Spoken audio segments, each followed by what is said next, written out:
क्या नरेंद्र मोदी को 400 सीटें आ रही हैं?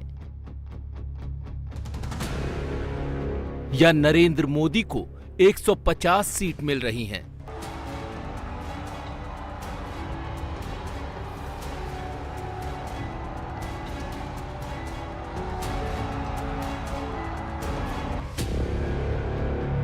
चार जून को मोदी का थर्ड टर्म शुरू होगा या 4 जून को राहुल गांधी का फर्स्ट टर्म स्टार्ट होगा? पहले चरण में एनडीए के पक्ष में एक तरफा मतदान हुआ है। इनको 150 से ज्यादा नहीं मिलने वाली है। ये जो भी कहना चाहें कह लो, 150 से एक ज्यादा नहीं आने वाली। प्रधानमंत्री नरेंद्र मोदी कहते हैं कि पहले चरण में एनडीए के लिए एक तरफा मतदान हुआ, यानी उनको 400 सीट से एक भी सीट कम नहीं आएगी। दूसरी तरफ राहुल गांधी कहते हैं मोदी को 150 से एक भी सीट ज्यादा नहीं मिलेगी।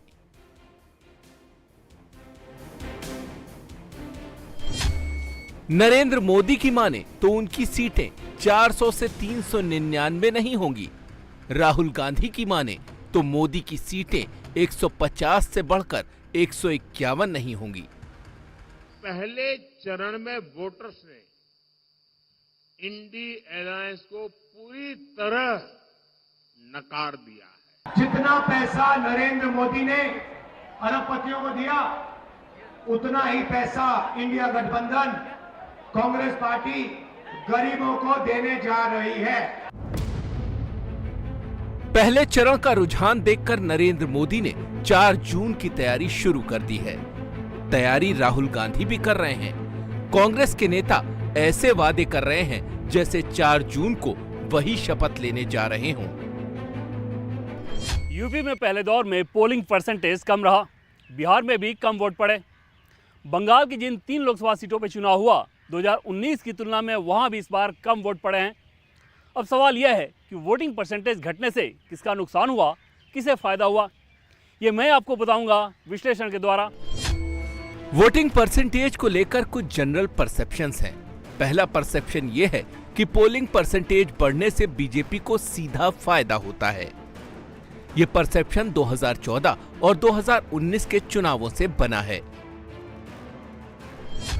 2014 में पोलिंग परसेंटेज के हिसाब से टॉप 77 सीटों में से बीजेपी ने 47 सीटें जीती, यानी जहां सबसे अधिक वोट पड़े उन सीटों में से 61% सीटें बीजेपी ने जीती।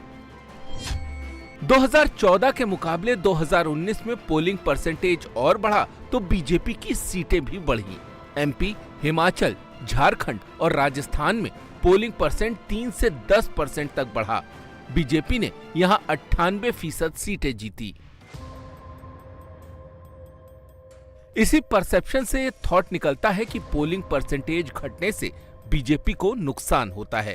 मोदी के विरोधी 19 अप्रैल की शाम से इसी को घुमा रहे हैं। आपने सुना होगा बीजेपी के नेताओं ने कहा कि अगर हम चुनाव जीत गए तो संविधान को हम बदल देंगे। सबसे पहले मैं इनसे कहना चाहता हूं, दुनिया में ऐसी कोई शक्ति नहीं है जो हिंदुस्तान के संविधान को बदल सके। नरेंद्र मोदी जी ने लाखों करोड़ रुपए अरबपतियों को दिए। मैं आपको बता रहा हूं, इंडिया गठबंधन जितना पैसा उन्होंने अरबपतियों को दिया है उतना पैसा हम हिंदुस्तान के गरीबों को देने जा रहे हैं। अच्छा लगे ना लगे हम ये काम करने वाले हैं। तो मैं सिर्फ एक बात कह रहा हूं, अगर उनका कर्जा माफ होगा तो किसानों का भी होगा।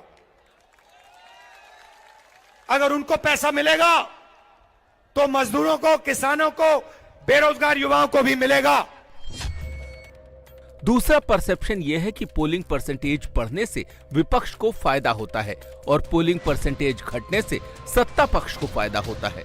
इस परसेप्शन के पीछे का थॉट यह है कि एंटी इनकम्बेंसी या डर भय का माहौल होने पर वोटर ज्यादा निकलता है और सब कुछ सही चलने पर वोटर घर से नहीं निकलता।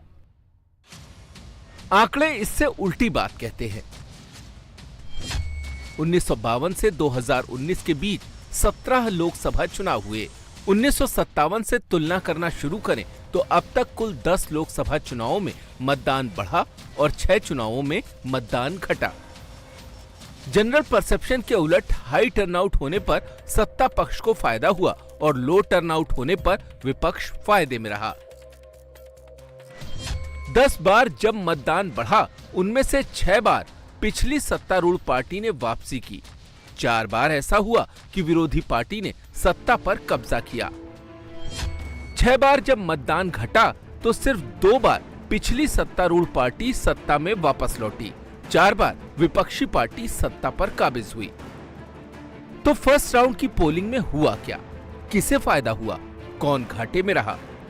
वोट काउंट घटने पर पार्टी अपने अपने हिसाब से नैरेटिव बना रही है।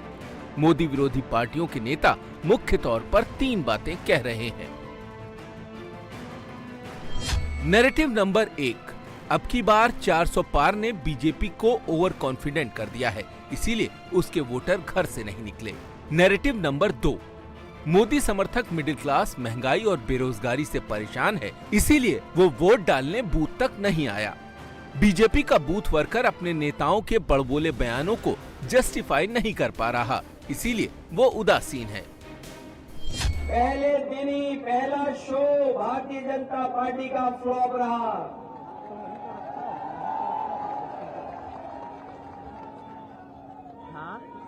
उनकी झूठी कहानी कोई सुनना नहीं चाहता। उनके घिसे पिटे डायलॉग अब जनता के बीच में चल नहीं रहे। उनकी सब खिड़कियां खाली हैं, कोई उत्साह नहीं दिखाई दे रहा है। यूपी वाले जब स्वागत करते हैं तो अच्छा स्वागत करते हैं, लेकिन जब विदाई करते हैं तो ढोल नगाड़े से विदाई करते हैं। इस बार तो अमरोहा की ढोलक बज करके भारतीय जनता पार्टी की विदाई होने जा रही है।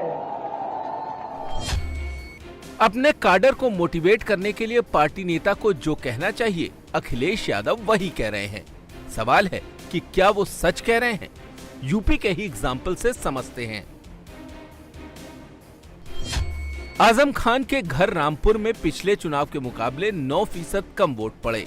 रामपुर में पिछली बार 63.18% वोट पड़े थे। इस बार ये घटकर 54.77% हो गया।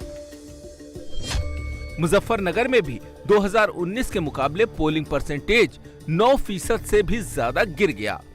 2019 के चुनाव में मुजफ्फरनगर में 70.86% वोट पड़े थे।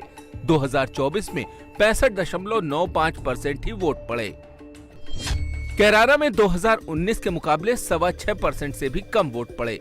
2019 में कैराना में 67.45% वोट पड़े थे। 2024 में 61.17% ही वोट पड़े।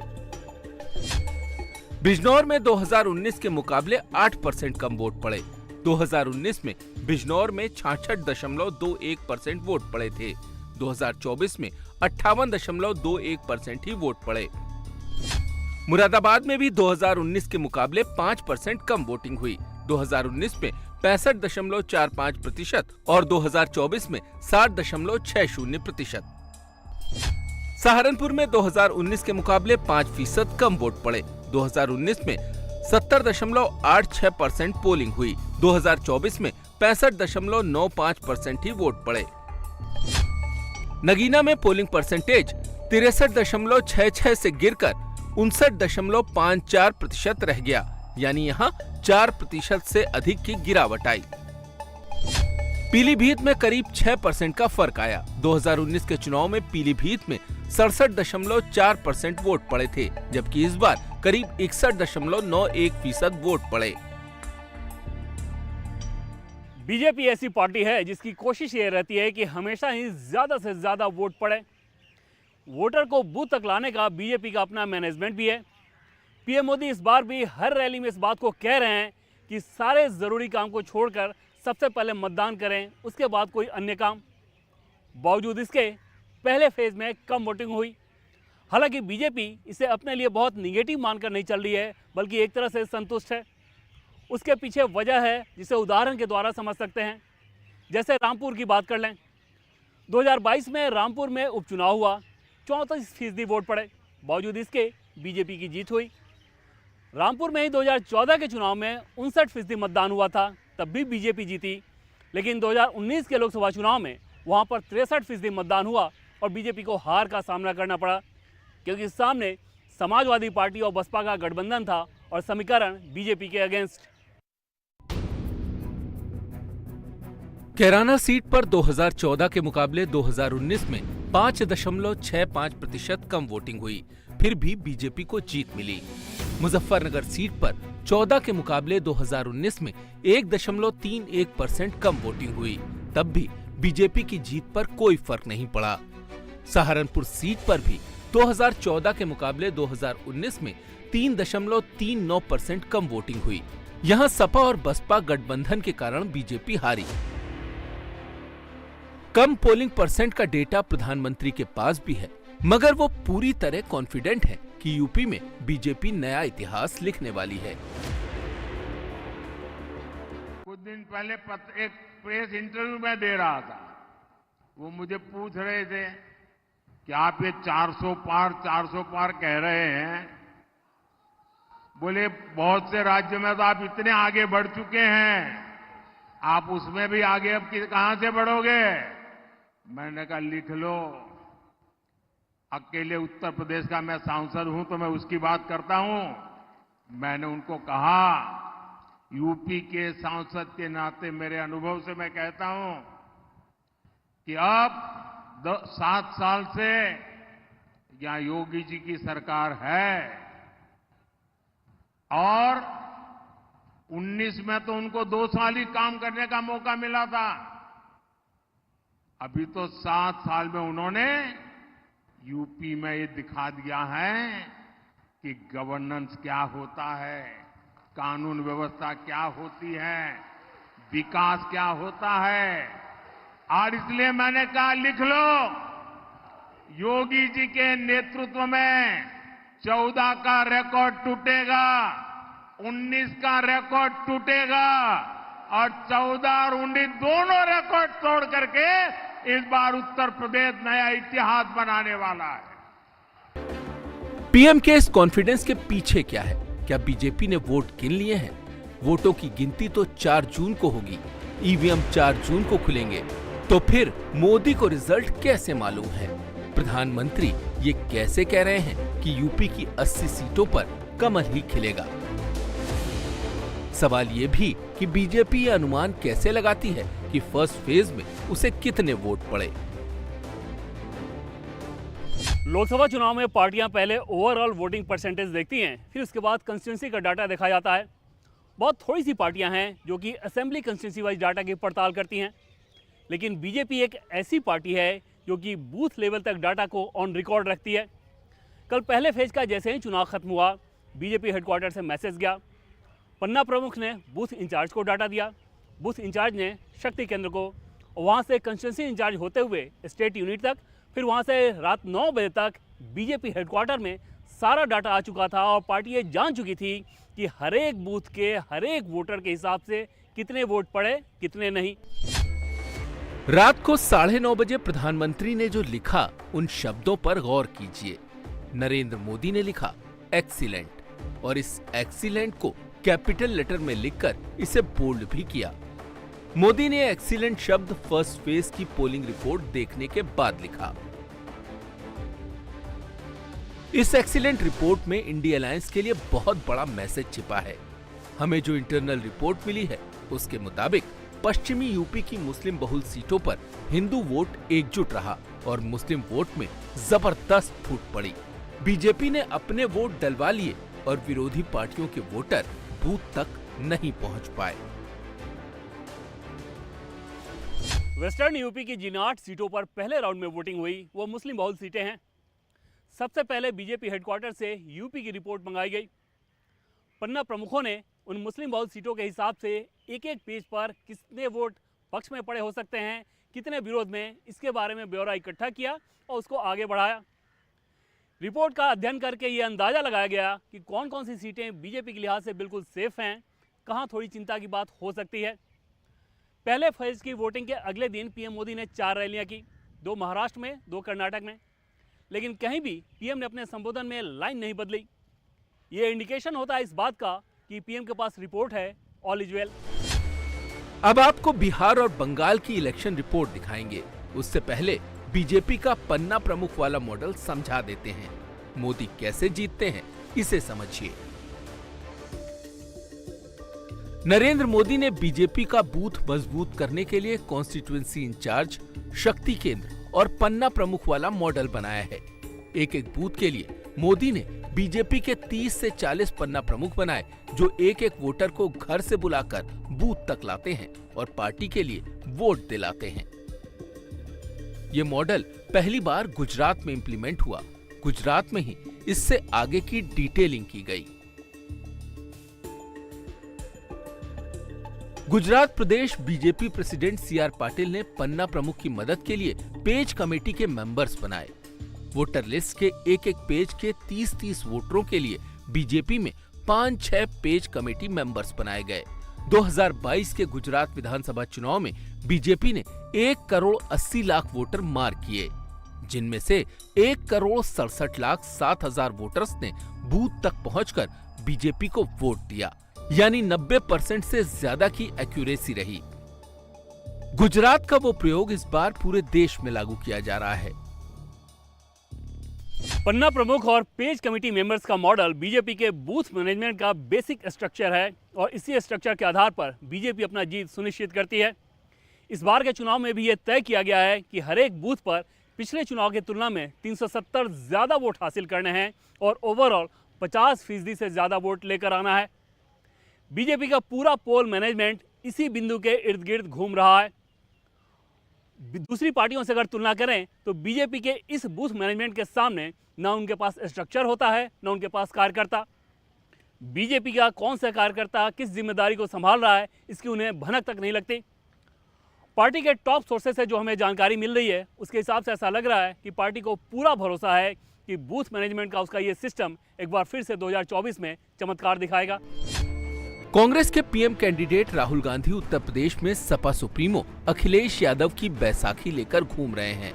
7 साल बाद राहुल ने एक बार फिर अखिलेश यादव के साथ रैली की और बीएसपी से कांग्रेस में आए दानिश अली के लिए वोट मांगे। राहुल अपना फोकस मोदी से नहीं हटा रहे। वो जहां भी रैली करते हैं, निशाने पर मोदी को ही रखते हैं। ऐसा करके वो वोटर्स को ये मैसेज देना चाहते हैं कि देखो, मोदी के खिलाफ तो मैं ही खड़ा हूँ।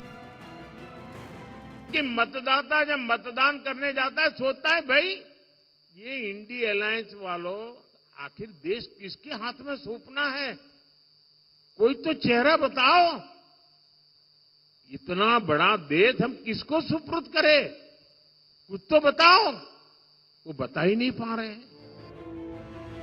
अगले राउंड यानी राउंड 2 में केरल के वायनाड में राहुल का एग्जाम होगा।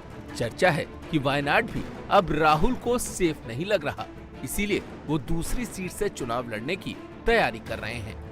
कांग्रेस ने अमेठी और रायबरेली से अभी कैंडिडेट अनाउंस नहीं किया है। मोदी ने मौका ताड़ लिया और राहुल पर वायनाड वाली मिसाइल छोड़ दी। वायनाड में संकट दिख रहा है।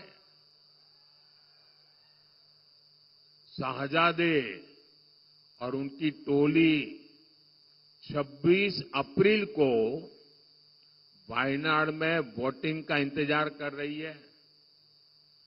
जैसे ही 26 को वायनाड में वोटिंग पूरा हो जाएगा, ये शाहजादे के लिए एक और सुरक्षित सीट घोषित कर देंगे और कहीं और से फिर से लड़ाना पड़ेगा उनको,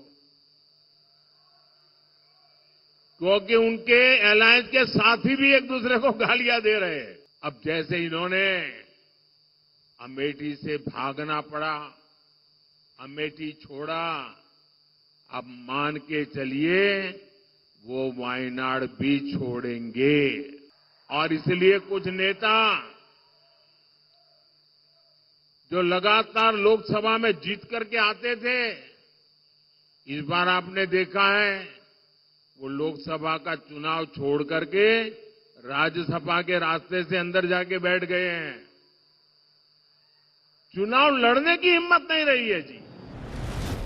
फर्स्ट राउंड में क्या प्लस हुआ, क्या माइनस हुआ, किसकी सीटें घटी, किसकी सीटें बढ़ी, ये जानने के लिए आपको ले चलते हैं बिहार, जहां फर्स्ट राउंड में सबसे कम मतदान हुआ 48%। फर्स्ट फेज में बिहार की 4 सीटों पर आधे से भी कम वोटर मतदान के लिए आए। औरंगाबाद में 50%, गया में 52%, नवादा में 41.5% और जमुई में 50% लोगों ने मतदान किया। बिहार में वोटिंग के लिए जो कतार लगी, उनमें किसके वोट ज्यादा थे? क्या बीजेपी के वोटर नहीं निकले या आरजेडी के वोटर कम आए? लोअर टर्नआउट को देखकर तेजस्वी यादव बिहार में लालटेन जलने की मुनादी कर रहे हैं। चारों सीट जो है भारी मतों से जो है हम लोग जीत रहे हैं। हर जगह से हम लोग तो ब्लॉक वाइज मीटिंग किए हैं। जो फीडबैक है, सभी लोग जो है मौजूदा सरकार से गुस्से में हैं। मुद्दे की बात ये लोग नहीं करते हैं। और आपको पता है कि मोदी जी जो 14 में कहते हैं वो भी नहीं पूरा किए, फिर 19 में कुछ और कहते हैं वो भी पूरा नहीं किए, 24 में कुछ और कह रहे हैं। तो लोग जो है स्थानीय मुद्दे ज़्यादा हावी हैं और हम लोग एकदम मजबूती के साथ फर्स्ट फेज का चारों सीट जीत रहे हैं। कोई कंफ्यूजन नहीं है। हमारे वोटरों में काफ़ी उत्साह है कि मौजूदा जो स्थिति है देश को बनाने का चुनाव है। पहले राउंड में बिहार की जिन 4 सीटों पर मतदान हुआ, वो चारों सीटें एनडीए के पास हैं। औरंगाबाद और नवादा सीट से बीजेपी कैंडिडेट है। गया में जीतन राम मांझी की एचएएम पार्टी का कैंडिडेट और जमुई सीट से चिराग पासवान ने अपना कैंडिडेट दिया है। कैंडिडेट कोई भी हो, बिहार में 2 ही नेता का नाम चल रहा है, मोदी और तेजस्वी। 2 ही निशान चल रहे हैं, कमल और लालटेन। नीतीश कुमार के लिए ये असहज करने वाली स्थिति है। बिहार के मुख्यमंत्री ने इसमें हस्तक्षेप किया। कटिहार के मुस्लिम मोहल्ले में रैली करते हुए नीतीश कुमार बातों बातों में लालू खानदान तक चले गए। हट गए तो बीवी को बना दिया, अब आजकल बाल बच्चा को, अब पैदा तो बहुत कर दिया। इतना ज्यादा पैदा करना चाहिए किसी को, बाल बच्चा, लेकिन उतना किया। और उसी में कई गो बेटी को, 2 गो बेटा को, सबको लगा करके। अब आप समझ लीजिए कि ये लोग क्या करते हैं, कहीं कहीं कुछ बोलते रहते हैं तो कहीं पुरानी बात तो भूल जाते हैं। इसलिए हम सब जगह आपको बता देना चाहते हैं कि कोई काम नहीं होता था। और कितना ज्यादा होता था जी, कोई बाहर नहीं निकलता था, आने जाने का रास्ता नहीं था, पढ़ाई नहीं था, कोई इंतजाम कहीं पर नहीं था, इलाज तक नहीं होता था। क्या हालत था। और उसके बाद आज जो लोग दावा करते रहते हैं कि मुस्लिम उनके साथ है, उनका है, तो जरा बता दें कि मुसलमान लोगों के साथ क्या किए थे। ऐसे बयान चुनाव की गर्मी बढ़ा रहे हैं। क्या बोले चाचा जी के लिए, क्या बोले, मतलब समझ में नहीं आ रहा क्या बोले इस पे। अब बिहार की जनता समझेगी कि बिहार प्रदेश के मुख्यमंत्री जी क्या कहना चाह रहे हैं। जब हमारे साथ थे तो उनको नहीं पता था। कटिहार की रैली में नीतीश कुमार लालू खानदान पर एकदम से फट पड़े। बिहार के चुनाव में ये टर्निंग पॉइंट साबित हो सकता है। कागज पर नीतीश और मोदी का अपर हैंड है, लेकिन तेजस्वी कई सीटों पर फाइट दे रहे हैं। मुख्यमंत्री का बयान आरजेडी के कैडर को मोबिलाइज करेगा। चिराग पासवान की मां को लेकर कही गई बातों की भी बिहार में काफी चर्चा है।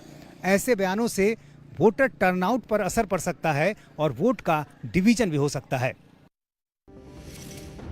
पश्चिम बंगाल हाई टर्नआउट के लिए जाना जाता है। बिहार और यूपी से बंगाल का पोलिंग परसेंटेज करीब 10% ऊपर रहता है, मगर इस बार बंगाल में भी कम वोट पड़े। कूच बिहार में 77.73%, जलपाईगुड़ी में 79.33%, अलीपुर द्वार में 75.54%। बंगाल की 3 सीटों पर फर्स्ट फेज की पोलिंग के आंकड़े यूपी बिहार से बहुत अच्छे हैं, लेकिन बंगाल के पैमाने पर ये कम है। 2014 में जलपाईगुड़ी में 84.84% मतदान हुआ था। 2019 में ये 86.44% था। कूच बिहार में 2014 में 82.48% मतदान हुआ था। 2019 में ये बढ़कर 83.88% हो गया। वोटर टर्नआउट के हिसाब से मध्य प्रदेश की 6 सीट और महाराष्ट्र की 5 सीटों पर भी 2019 के मुकाबले कम वोट पड़े। इससे बीजेपी भी चौकन्नी हुई है। हार और जीत के हिसाब से भले ही ना हो, लेकिन मार्जिन के हिसाब से कम वोटिंग टर्नआउट बीजेपी के लिए चिंता का सबब हो सकता है। 2014 के चुनाव या 2019 के चुनाव की तुलना करें तो 2024 में वैसा कोई ग्लू नजर नहीं आ रहा जो कि सभी वोटर्स को एक सेंटीमेंट से जोड़ दे। 2014 के चुनाव में मोदी को लाना है, 2019 में हाउ इज द जोश और राष्ट्रवाद की प्रखर धारणा थी। लेकिन इस बार के चुनाव में पीएम मोदी सामने हैं। राम मंदिर हो, अन्य योजना हो या फिर बीजेपी के हर एक वोटर को यह भरोसा कि जीतेंगे तो मोदी ही, कोई एक सेंट्रल नैरेटिव नहीं बनने दे रहा। अगर ऐसा नहीं हुआ तो उन सीटों पर बीजेपी को परेशानी का सामना करना पड़ सकता है जहां पर कैंडिडेट्स को लेकर कोई लोकल नैरेटिव बनने की आशंका हो।